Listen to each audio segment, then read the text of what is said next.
我们小区监控完善，邻居全家却离奇遇害。警察用尽了所有手段，也只在冰箱里找到他们的人头，除此之外，没发现任何尸体碎片及凶手留下的痕迹。大清早，我正抱着闺女喂奶粉，就听到外面传来嘈杂的声音。没一会，又有人敲我家门。我打开门，看到2个警察站在门口，隔壁1603邻居家的防盗门开着，不少警察进进出出，电梯转角附近围了不少人，有物业的，也有同楼的邻居，个个神色慌张。有事吗？我紧张地问道。中年警察指着我门头上的监控说：“有个案子需要你配合，问一下，你这个监控正常吗？”配合，一定配合。这是我家监控备份，您看看。我急忙掏出手机，打开摄像头 App 的回放功能。旁边的警察拿走手机后，中年警察依旧紧盯着我，拉家常似的问道：“方便进去坐坐吗？”我从门口退开，让他进到客厅。对方进屋后四处瞟了几眼，最后目光停在我闺女身上。小苗长得真漂亮，多大了？11个月。快管抓周了呀！中年警察逗了我闺女一会，突然问道：“家里就你自己吗？她妈妈呢？生气回娘家了。”中年警察闻言笑道：“小两口闹矛盾可不好。对了，你做什么工作的？工作日竟然不上班？网络写手，平时在家写写稿带带娃，不需要出去上班。”中年警察立刻露出羡慕的表情：“好工作呀！我年轻时候也想写小说，但干了这工作没时间。不过我喜欢看小说，你都写什么类型的？笔名叫什么？”回头我瞅瞅，什么都写，最近主要写悬疑，笔名叫9天。警察点了点头，像是在记。过了一会又问道：“你和邻居关系怎么样？”我也不隐瞒，实话实说，不怎么样，不然我也不会在门口装个摄像头。那2口子是我们小区出了名的赖货，占不到便宜就当吃亏的主，摊上这样的邻居，算我倒霉。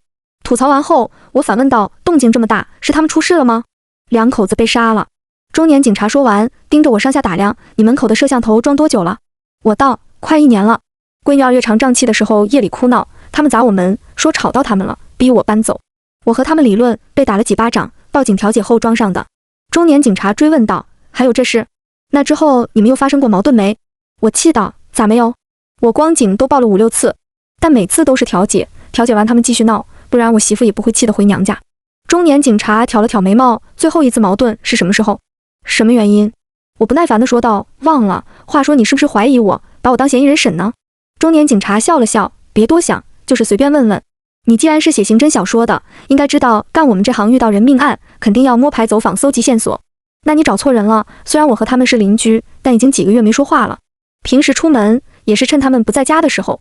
他们家的事我不清楚，你要没事的话，我哄闺女睡觉了。”见我下了逐客令，中年警察也不生气，出门招呼拿走我手机的同事做好备份，就把手机还给我。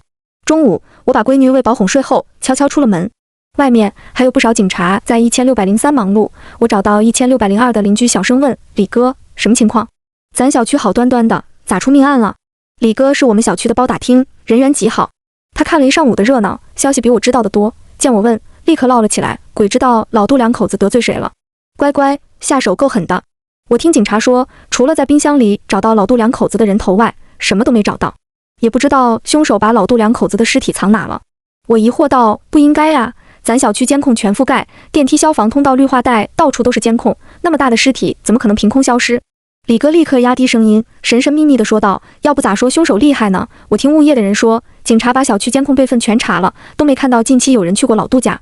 现在警察怀疑是咱这层楼的熟人作案，把老杜2口子分尸从马桶冲下去了，正准备抽化粪池呢。”李哥说完，突然一拍大腿：“瞧我这记性，他们抽化粪池肯定要停水，我先回家接点生活用水。你娃还小，也准备点水，不知道要停几天呢。”见李哥匆匆忙忙地跑回家，我也转身往屋里走。还没进门，又被早上的中年警察拦住：“葛阳，你等等！”中年警察直接喊出我名字，应该是已经调查过我的个人信息。我站在门口，投去疑惑的眼神。中年警察亮出证件，笑眯眯地说道：“早上太匆忙，忘了自我介绍了，我是刑侦队的赵震，这起案子的负责人。”“赵警官好，有事吗？”我打了个哈哈。赵震指了指我家客厅：“能进去聊吗？”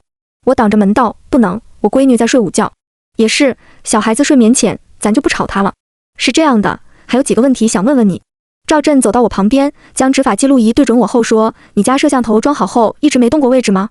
我道：“备份不是给你了吗？有没动过一看不就知道了。”赵震道：“看过了，但只有最近7天的记录，7天之前的都被覆盖掉了。”我两手一摊：“那没办法，我装摄像头只是为了防止他们闹事，用不了多大内存。话说你到底想问什么？”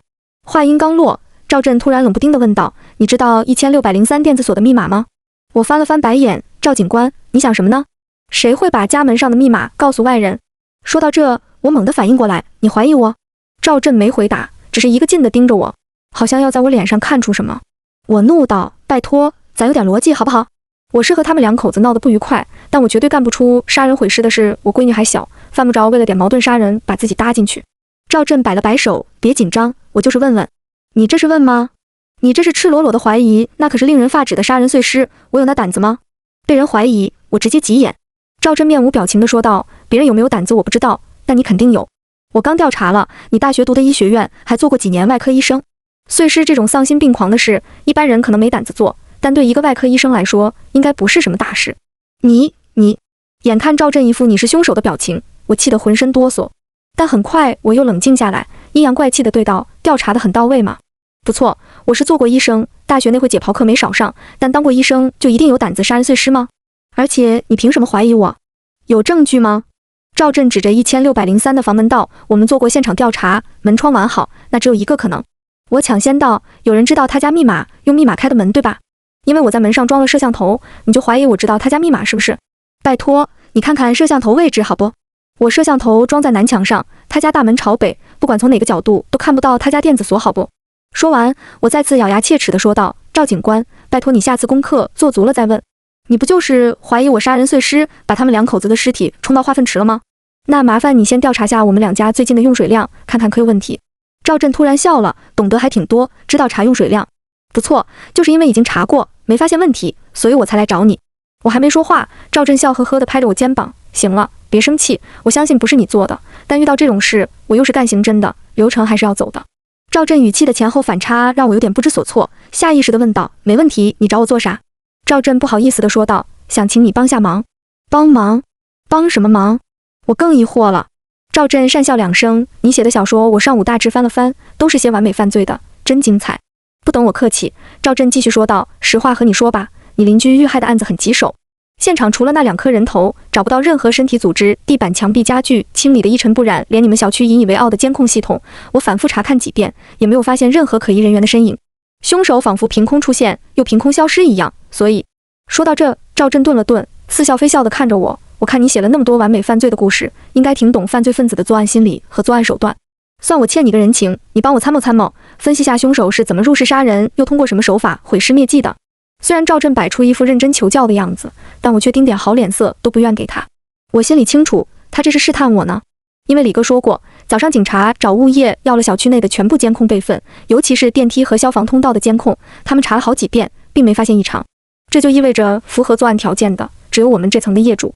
但我们小区是标准的2梯4户，东边的1601、1602和我们西边的1603、1604之间隔着一条连廊。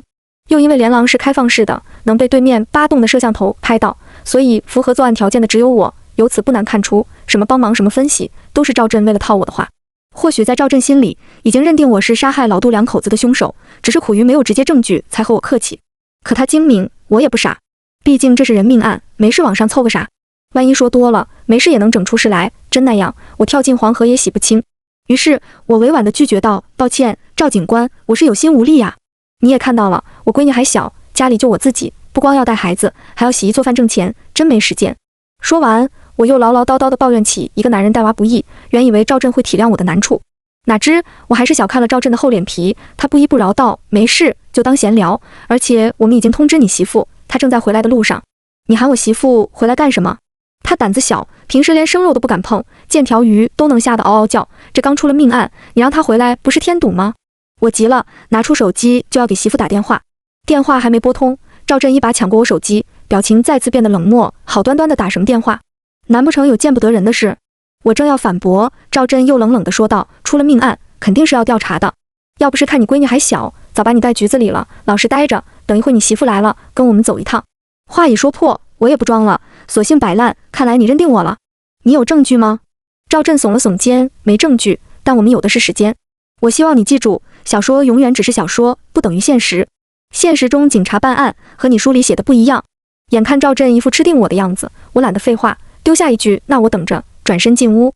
卧室内，我抱着熟睡的闺女亲了又亲，直到媳妇回来，才依依不舍地放下。杨洋，媳妇正要说话，我瞟了一眼他身后跟着的2名女警，快步上前，一把将他搂在怀里。没事的，常规讯问。这2天我不在家，辛苦你了。咱闺女的奶粉6个小时喂一次，一次150毫升，中间添加辅食，注意别喂多，省得积食。我絮絮叨叨交代着照顾闺女的注意事项，直到赵振把我拉开，媳妇已经泣不成声。见状，我怒道：哭什么哭？我是去配合调查，又不是去吃枪子。多大人了，遇到点事就知道哭，除了哭你还会干什么？被我一吼，媳妇哭得更大声了，连熟睡的闺女都被吵醒，跟着大哭。一时间，家里充斥着刺耳的啼哭声。我不耐烦地走到赵振面前，怒气冲冲地说道：这就是你要的结果，你给我等着，这事过了，我一定投诉你。赵振也不说话，只是面无表情地招了招手，让身后的同事押着回了刑侦队的审讯室。生平第一次进局子，还是坐在受审席上，我倒不害怕，而是看什么都感觉新奇。然而时间1分1秒的过去，我等了几个小时都不见赵振回来，也没有警察给我做笔录。很快，我的耐心被磨光，因为太他妈无聊了。人被关在不足10平方的小房间里，室内光线昏暗，连灯都不开一个，卫生间也不让我去，尤其是空调像不要钱似的开着最低温，我坐的铁椅冰冰凉凉，不能躺不能靠的，要多难受有多难受。失去耐心的我焦躁不安，大吼大叫：赵振，你给我出来！你喊我来配合调查，不露面什么意思？别以为我不懂法，就算我是嫌疑人，你也不能虐待我。刑事诉讼法上写着，传唤拘传犯罪嫌疑人，应当保证犯罪嫌疑人的饮食和必要的休息时间。随着审讯室的光线越来越暗，我也越来越烦躁，但我的叫声并没引来任何人的注意，仿佛他们已经忘记了我这个人。约莫过了8、9个小时，还是没人来给我做笔录，整个审讯室内只有我一个人。最让我愤怒的是8、9个小时没上厕所，我憋不住尿了，一个成年人尿了一裤子，这算什么事？可不管我如何叫骂踢打，制造声响，愣是没有一人进来。此刻我才深刻明悟赵振话里的意思，他确实有时间和我耗，而且他有着无数正当理由解释和耗我的原因。他说的没错，小说是小说，实操是实操。现实中的警察办案和小说完全不同，并且我一点法子都没有，据理力争也要见到人吧。可现在的我呢？除了穿着湿漉漉的裤子骂，还能做什么？又过几个小时，我骂累了，骂饿了，腹中的饥饿加上没日没夜带娃的疲倦，让我再提不起精神。我想睡，却又睡不着；我想起身，同样站不起来。最后，我只能用一种别扭的姿势，胳膊撑在审讯椅上，头歪在左肩膀上，试图眯慧眼。就在我犯迷糊时，审讯室的门开了，赵振满脸歉意地走了进来，上来说：对不起，对不起，要调查的事太多，让你久等了。咦，什么味？赵振捂住鼻子，盯着我的裤子瞟了瞟，立刻对跟来的警员骂道：你干什么吃的？怎么能不让人上厕所呢？年轻的警员一脸委屈：赵哥，我也忙啊，下午忙着抽化粪池，哪有时间回来管他？赵振怒道：那也不能一直锁着呀，快拿条裤子来。说完，赵振又对我道：饿了吧？想吃什么？我们这提供点餐服务。眼看他们影帝上身的一唱一和，我怒火更盛，还装有意思吗？不就是疲劳审讯那一套吗？多稀罕！被我点破，赵振也不尴尬，反而笑眯眯地坐下，连那个要给我拿裤子的警员也没走。赵振清了清嗓子，不咸不淡地说道：年轻人说话别太冲，我们确实忙，以至于忘了你还在审讯室，这是我们工作的疏忽。如果你感觉受到不公平对待，随时欢迎你去投诉。切！我不屑地撇了撇嘴，心里清楚，他这是提前堵我嘴，就算我出去后用被虐待的理由投诉，他们也会用工作忙当借口，最后不痛不痒的了事。所以为了这点破事和他胡搅蛮缠没必要。于是我问道：我什么时候能走？如果我没记错，法律规定传唤时间最长不得超过24小时。赵振点了点头，没错，是不能超过24小时。这不，我刚忙完，觉都没睡就来找你了。打开天窗说亮话吧，关于杀害杜志忠一家的事，你是自己承认，还是我帮你回忆？等等，我打断赵振的话，怒气冲冲地吼道：什么叫我自己承认？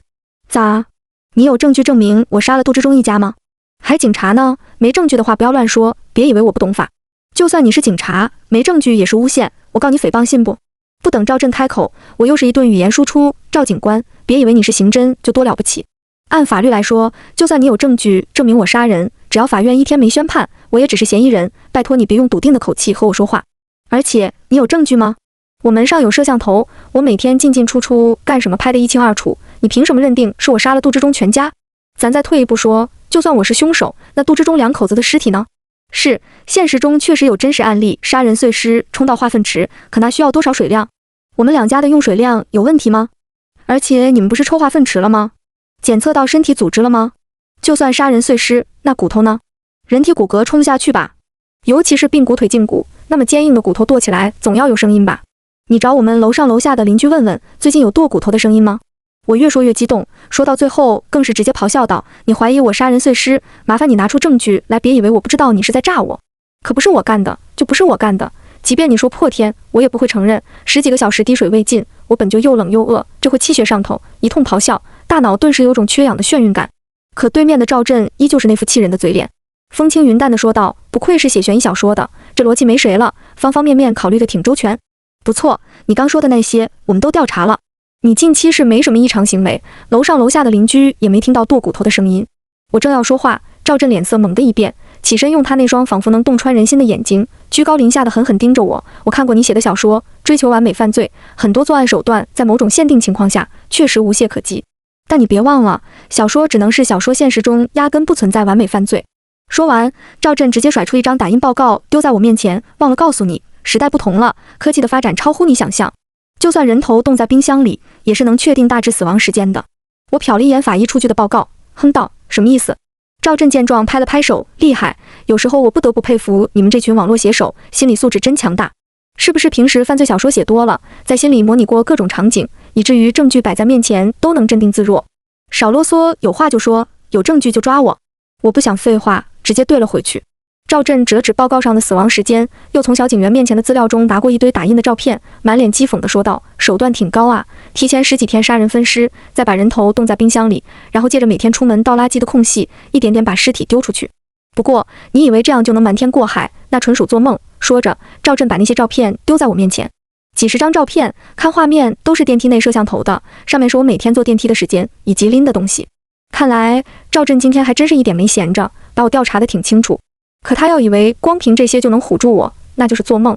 眼看赵震一副吃定我的样子，我笑了，因为我等的就是现在从他拿出照片的那刻，他就输了。精彩，真精彩，赵警官，你不去写小说真是屈才了，哈哈，这么精彩的桥段都能编出来，很有当悬疑写手的天赋吗？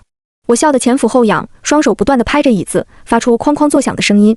许是被我的话刺激到，赵震脸色铁青，年轻的警员更是拍案而起，大声喝道，葛阳，你给我注意点，现在是讯问，轮不得你撒泼。我讥笑道，撒泼？怎么就成撒泼了？我不是一直在夸赵警官吗？不等赵震开口，我抢先道，赵警官，你是警察，论刑侦技巧，我不如你，可谈起逻辑推理，我还真没服过谁。你刚才的推理漏洞太多，真的，就你刚说的那些话，但凡是个看过几年悬疑小说的老书虫，都能发现破绽。赵震呼哧呼哧地喘着气，像是在强压怒火。我也不怕和他撕破脸，坦言道，首先，你说我提前10几天杀人分尸，然后借每天下楼倒垃圾的空当丢尸体，这话你不觉得可笑吗？那可是尸体啊，能丢到哪？垃圾桶吗？小区清理垃圾的环卫工发现后会不报警？最重要的一点是，如果真是我杀人碎尸，既然有本事丢掉大半尸体，为什么还留2个人头在冰箱里？干嘛不都一起丢了？还有，你刚说我提前10几天杀人，如果杜之中2口子死了10几天，那这些天他亲戚朋友公司同事怎么就没发现？为什么早不报警晚不报警，偏偏今天才报警？我不断讥讽着赵震话中的逻辑错误，最后更指着所谓的照片证据发出无情的嘲笑。眼睛是个好东西，可惜你没有拜托你看清楚，我丢垃圾的垃圾袋都是透明的，里面装了什么你看不见吗？就算眼睛看不见，垃圾处理站地址你总知道吧？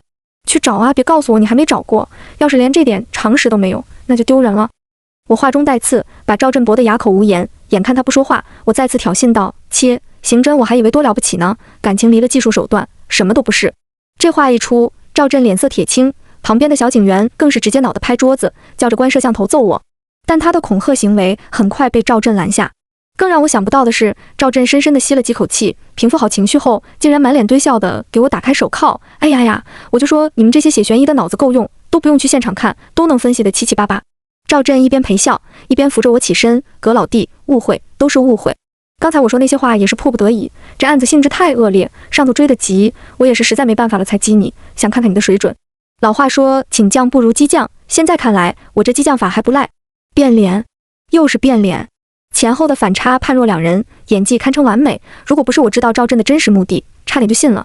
虽然赵震嘴上说是激将法，可我又不是傻子，不过是他现在还没找到证据罢了。真让他发现丝毫线索，绝对死咬着我不放。但我现在人在审讯室，犯不着和他闹僵，不然吃亏的是自己。于是我假装要换裤子，问他我什么时候能回家。赵震却说，急啥？你裤子脏了，按理我们得赔。小王，去拿条裤子给葛老弟换。年轻的警员匆匆忙忙离去，赵震则拉着我往他办公室走。等我换好裤子，赵振还不肯放我走，非要请我吃饭，说要和我好好聊聊。凌晨，刑侦队食堂早已关门，赵振又让那个警员出去买了点饭菜送到办公室。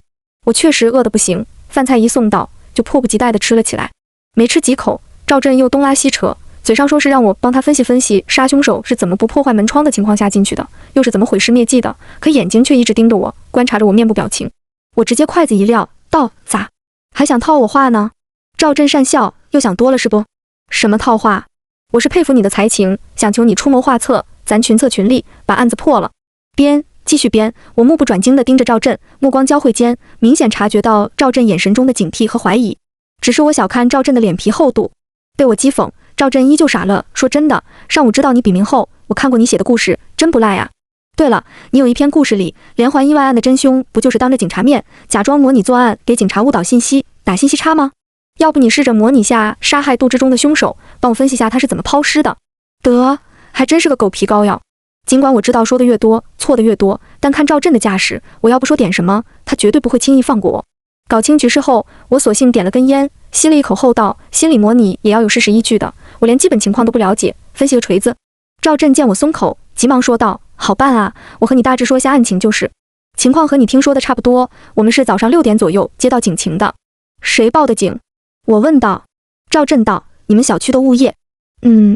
听到是物业，我一愣，疑惑道：物业为什么报警？问原因了吗？赵振道：物业说杜之中一家常年拖欠物业费，他们为了要钱，隔三差五上门。之前还好好的，杜之中两口子虽然不给钱，却还开门。但最近敲门没动静，本以为是搬家了，结果物业经理查看监控，发现杜之中一家2周前回家后就一直没出来，怕他们出事，这才报警。是吗？那你继续说。我弹了弹烟灰，示意赵振继续。赵振道：最开始是辖区派出所过去的，破门后发现屋里没人，找了一圈，无意中在冰箱里发现人头，就通知我们刑侦队过去。后面的事你应该也听说了，我们用了各种技术手段，除了他们2口子的人头外，什么都没发现。我问道：就一点痕迹都没有？指纹、脚印、血液残留、扭打痕迹？赵振摇了摇头，没有，现场打扫得非常干净。闻言，我不解道：不应该呀，正常来说，杀人分尸都会导致大量流血，如果沾到地板上、沙发上、墙壁上，就算清理得再干净，你们应该都能通过技术手段检测到吧？赵振叹了口气，这就是我最纳闷的地方，什么手段都上了，愣是没发现。我就奇了怪了，凶手到底是怎么杀人的，又是怎么分尸的？手法未免太利索了，好像那里压根不是第一现场。说完，赵振又盯着我的眼睛，还有你们小区的监控，那叫一个全面。从进门到绿化带，再到电梯、消防通道，几乎称得上全方位无死角。可偏偏就是没看到凶手，你说这凶手到底从哪冒出来的？赵振说的声情并茂，可言语中却透着幽共的气息，而且他的眼睛从始至终都在盯着我，像是要把我看穿。不得不说，老刑侦的眼睛很毒，心思也极为通透，他应该是从一开始就怀疑上我了。就像他说的那样，我们小区监控非常全面，硬要说死角，那就是出电梯后到防盗门处的转角。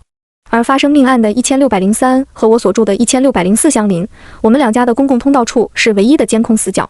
毕竟没有谁愿意让物业在自己家门口装摄像头，监视自己的一举一动。也正是那处死角，导致监控缺失，同时也坐实住在1604的我最符合作案条件。因为赵振说了，他们查看过电梯、消防通道等所有能通往1603的监控画面，近期并没有异常情况，所以他怀疑我，并把我作为主要侦缉目标。可我很想笑，是他的侦缉流程没问题，但他却犯了一个常识性错误，贪功冒进，打草惊蛇。作为刑侦，在没有任何证据线索的情况下，就想着投机取巧，试图通过诱供诈供的方式查找线索，闹呢？我在听完赵振讲述他们掌握的线索后，按灭烟蒂，闭上双眼。过了好一会，我睁开眼，又点了一根烟，按现在的情况看，好像我就是凶手，也只有我具备作案条件和作案时间，加上我和杜之中2口子的矛盾，连作案动机都有了。说完，我吐了个烟圈，饶有兴趣地等着赵振开口。赵振嘿嘿笑道：瞧你这话说的，咋还把自己分析进去了？这样，咱跳过作案条件、时间、动机之类的，你直接帮我分析下凶手是怎么杀人，又怎么销毁尸体的。呵呵，我皮笑肉不笑地说道。咋？是不是等找到身体组织，就准备给我定罪呀？赵振笑了笑没说话。我懒得和他废话，弹了弹烟灰起身，行了，时候不早了，咱都别废话。我呢，只是一个普通人，想不出凶手怎么杀人，怎么毁尸的。不过你有句话说的对，1603可能不是第一凶案现场，毕竟你们手段都上了，也没勘验出个结果。而且按你的逻辑，我最具备嫌疑，但你没证据，不如你放我回去，然后慢慢找线索，啥时候你们找到线索了，随时去抓我。说完，我直接往外走。这次赵振没留我，而是目送我离去。出了刑侦大院，我打了个车，回到家的时候已经凌晨5点多。大门打开的瞬间，我就看到媳妇抱着闺女坐在客厅的沙发上。她见我进来，先是一喜，随后用眼神示意闺女睡着了，让我动静小一点。我换了鞋子后，蹑手蹑脚地走到沙发旁，接过闺女，看着她熟睡的样子，心中感慨万千。稀罕了好一会，我把闺女放到卧室的床上，又转身出了客厅。没了闺女打扰，媳妇直接扑到我怀里，泪流满面地说道：“我好怕，我怕再也见不到你了。”傻瓜，多大点事，有什么好怕的？我轻轻捋着媳妇的头发，柔声问道：“我走后，警察找你问什么没？”媳妇抹了抹眼泪，问了很多，还有人拿着仪器在家里翻腾，不知道他们要干啥。是吗？我一愣，赵振动作好快，还真安排人对我家进行勘验了。但看起来他并没查到什么有用的线索，不然我也出不来。当下我抱着媳妇问了下他和警察说的话，和我预想的一样，媳妇回娘家2个多月，什么都不知道，警察自然问不出来东西。我又安慰了媳妇一会，让她进屋陪闺女睡觉，一会早饭做好再喊她。媳妇却不愿意，说想陪陪我。见状，我干脆抱着她坐在沙发上，直到我准备做饭，媳妇突然问道：“老杜2口子是你杀的吗？”我嗔道：“这话可不敢乱说，你老公是什么样的人，你会不清楚。”可警察说……媳妇话没说完，就被我出言打断。警察说的听听就行了，当不了真。他们就是想立功，乱扣屎盆子。我要是凶手，他们能放我回来？媳妇还想再说，我直接推着她进卫生间，先洗漱，一会吃饭。对了，要带回来没？别忘了吃药。在我的连番催促下，媳妇不情不愿地洗漱吃药。早饭吃完，闺女醒了，我喂好闺女后，和媳妇一起扶着闺女，教小丫头学走路。2个月了，自从上次杜之中和他婆娘堵门叫骂，气得我媳妇抑郁症发作，差点失手摔伤闺女，不得不回娘家休养后，我们一家3口已经足足2个月没团聚了。虽然门外不时还有警察在1603进进出出，但丝毫不影响我此刻的心情。客厅内，媳妇漂亮，闺女可爱，其乐融融的画面让我心旷神怡，再次为自己当初的决定感到庆幸。接下来的几天，我一直沉浸在老婆孩子热炕头的幸福生活中，每天除了带孩子做家务，就是变着法的给媳妇闺女做好吃的。这期间，赵振来找过我几次，但我都3缄其口，不管他问什么，全说不知道，逼急了就摆烂，让他拿证据出来。随着时间的推移，赵振对我束手无策，每次造访都以无功而返告终。他眼中的不甘和挫败感愈发明显，但我始终保持镇定自若，不露出一丝破绽。1个多月的时光悄然流逝，杜之中夫妇遇害案件逐渐从小区居民热议的焦点，变成了偶尔才会被提及的陈年旧事。警方的调查力度也随之减弱，1603的房门前不再频繁出现警察的身影，那曾经被反复勘验的现场也逐渐恢复了往日的宁静。然而，就在我紧绷的心弦正欲放松之际，许久不见的赵振突然再次登门。这次他的脸色很难看，盯着我看了好一会，才缓缓说道：“我们找到新的线索了。”哦，那要恭喜你呀！我眉头一挑，脸上不动声色，撵着媳妇带闺女去楼下玩。等我媳妇和闺女走后，赵振才道：“别不当回事，这次我们找到的是关键性线索。”说着，他从包里拿出一张照片，甩在茶几上，自己看，看完再给我解释。照片是一面白墙，白墙上有几处指甲盖大小的墙皮腻子泛黑，透着毛边。而我只瞟了一眼，便明白所谓的关键线索是什么。果然，他还是发现了。可他发现又怎么样？我依然有着无数的理由去解释。毕竟我们小区交房数年，谁能保证自己大门外的墙面光洁如初？但为了避免不必要的麻烦，我还是选择先装傻，故作疑惑地问道：“不就是面墙吗？怎么就成线索了？难道你怀疑凶手把杜之中夫妇的尸体砌墙里了？”赵振闻言脸色铁青，还装你知道这照片上的墙在什么地方不？我摇了摇头，表示不知。赵振直接拉着我出了门，指着我家防盗门北面的墙壁喝道：“来，你给我解释一下，为什么这地方有胶带粘过的痕迹？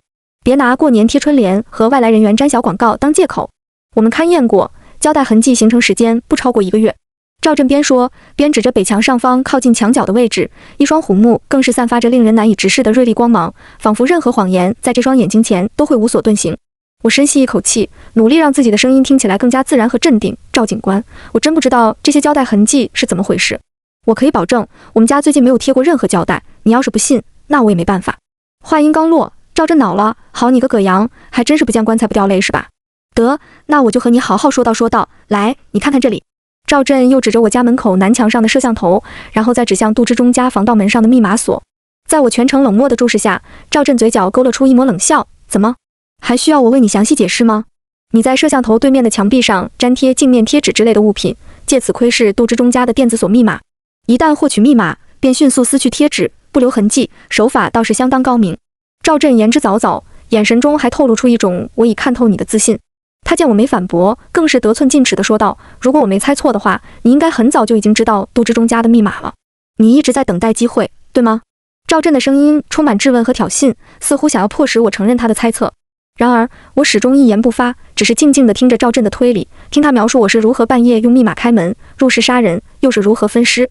直到赵振说完，我面带嘲讽的鼓掌：“精彩，真精彩！听你这么一说，我都差点以为自己就是凶手了。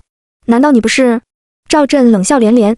我耸了耸肩，随后竖起3根手指：“故事很精彩，逻辑全不对，我就问3个问题，你答得上来，我立刻跟你走，随你怎么冤枉都行。”不等赵振开口，我飞快地说道：“第一点，你说我在摄像头对面的墙角贴了反光贴纸一类东西，窥探他们家防盗门的密码，你有证据吗？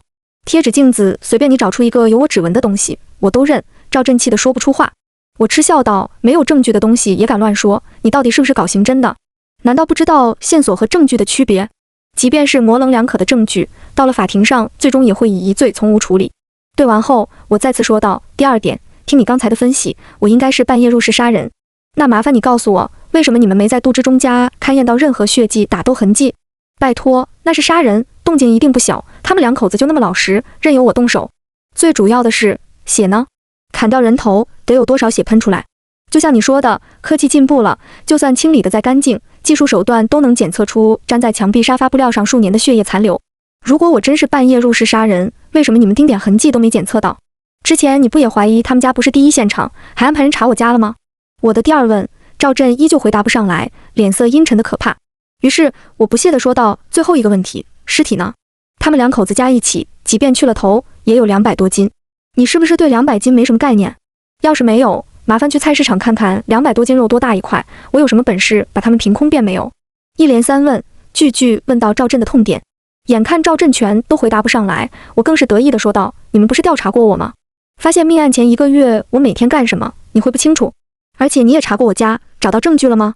我还是那句话，有证据随时欢迎你来抓我，没证据的话，麻烦你以后少来烦我。”说完最后一句话后，我直接丢下赵振往电梯走去。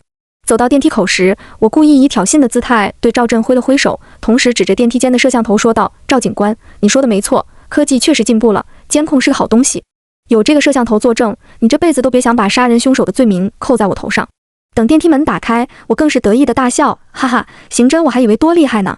就在走进电梯的瞬间，耳边传来赵振愤怒至极的吼声：“葛阳，你给我等着，我一定会找到你犯罪的证据，1个月不够，我就用1年，1年不行，我就用10年，这辈子我盯定你了，我要盯得你坐立不安，我要盯得你心惊胆战，你休想逃脱法律的制裁。”赵振的声音充满了坚定和决绝，仿佛一头凶猛的猎豹锁定了猎物，不达目的誓不罢休。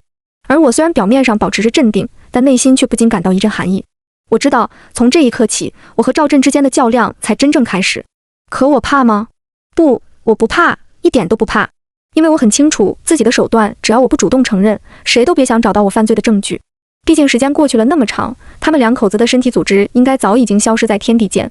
下楼后，我看着正带着闺女在小区玩滑梯的媳妇，嘴角上扬，那是久违的幸福感。不错，杜之中2口子是我杀的。从他们第一次上门闹事，还当着我老婆孩子的面打我几巴掌时，我就起了杀心。只是那时候闺女还小，媳妇又一直劝我忍让，加上我还没构思好一个完美的作案方法，便忍了下来。然而事实是忍一时越想越亏，退一步越想越气。我的忍让终是让杜之中2口子误会成了懦弱，他们感觉我好欺负，隔3差5的登门闹事，从最先的我闺女哭闹吵到他们，到最后什么门前毯脏了，他丢门口的垃圾，我下楼时没顺手扔之类的，各种变本加厉闹事。他们一步步挑战我的底线，一步步激发我的杀心，直到最后我闺女刚学会爬，自己到处爬着找玩具，她竟然以我闺女玩玩具的声音太大登门闹事，把我闺女吓得嚎啕大哭不说，还把我媳妇的产后抑郁刺激出来，差点伤了闺女，我再也忍不了了。谁不是爹生娘养，从婴儿长大的？哪个小孩婴儿时期没哭闹过？难道就因为他们2口子不能生育，便不许周边的邻居养小孩吗？这么霸道又无赖的邻居，不杀留着过年吗？我用了1个月的时间去设计杀人方法，同时赶着媳妇回娘家休养。就像赵振猜的那样，我确实是在墙上贴了东西，窥探到杜之中家的密码，半夜入室杀人。但我后面的作案手段和赵振猜的完全不同。至于剁掉杜之中夫妻的头放冰箱里，也是我故意为之，目的就是从某些方面洗清自己的嫌疑。因为我知道我们小区监控很全，如果只是单纯的入室杀人，就算痕迹清理的再干净，最终警察都会把我当作第一嫌疑人，不厌其烦地反复传唤审问。我要养闺女，没时间和他们耗，所以我故意留下杜之中夫妻的人头，销毁他们的尸体，因为只有这样才能给负责案件侦缉的警察制造错误的信号。虽然他们同样会怀疑我，但光凭尸体离奇消失这点，我就有充分的证据证明自己没犯罪。毕竟我每天走在监控下，垃圾袋都是透明的，怎么可能转运那么大的尸体？而他们一天找不到杜之中两口子的身体，就不能重复传唤我，最多偶尔上门调查。现在看来，我当初的决定很明智，哪怕赵震坚信我是凶手，可他终究因缺乏相关证据，不能对我上手段。就在我自己都佩服自己的时候，媳妇突然走了过来，家里的雨披好像是新的，虽然是同一个款式，但我能看得出来，不是原来那个，之前的雨披是被你丢了吗？我抬头一瞥，发现媳妇神情紧绷，双眸中隐隐透着一股难以言说的情绪，两手紧紧交缠，似乎在竭力压抑着内心的波动。这种表现让我瞬间明白，她正为我的处境深感忧虑。看来她猜到了。其实我早知道她能猜到，毕竟她是和我同床共枕的人，聪明伶俐，更看过我所有的故事。如此，能从生活的蛛丝马迹中察觉到一点问题，并不奇怪。我含糊道：前阵子下雨出去买菜被划破了，就顺手丢了，又买个一模一样的。确定不会被找到？媳妇紧张地看着我，我笑着点头，应该不会。那么大的雨，菜市场人流量又那么大，被外地的菜贩子捡去很正常，说不定这回都到外地了。媳妇松了口气，主动依偎到我怀里，愁眉不展地看着不远处滑梯边的闺女，低声道：你真傻，宝宝还小，你要有个3长2短的，我们娘俩怎么活呀？我轻轻拍着媳妇的后背，笑吟吟地说道：没事的，都过去了。男人嘛，为了老婆孩子，偶尔犯个傻很正常。至少我们现在清静了，再也不用看人脸色过日子。媳妇没再说话，只是用力地抱着我。又过了一会，闺女玩累了，咿咿呀呀地喊爸爸，让我过去抱她。我立刻跑了过去，抱起刚会走路的小丫头，亲了好几口，才带着媳妇上楼。吃完饭，我把闺女哄睡后，悄悄走到厨房，将橱柜里的高压锅拿起擦了擦。等媳妇过来时，我嘱咐道：高压锅别用了，以后找机会买个新的。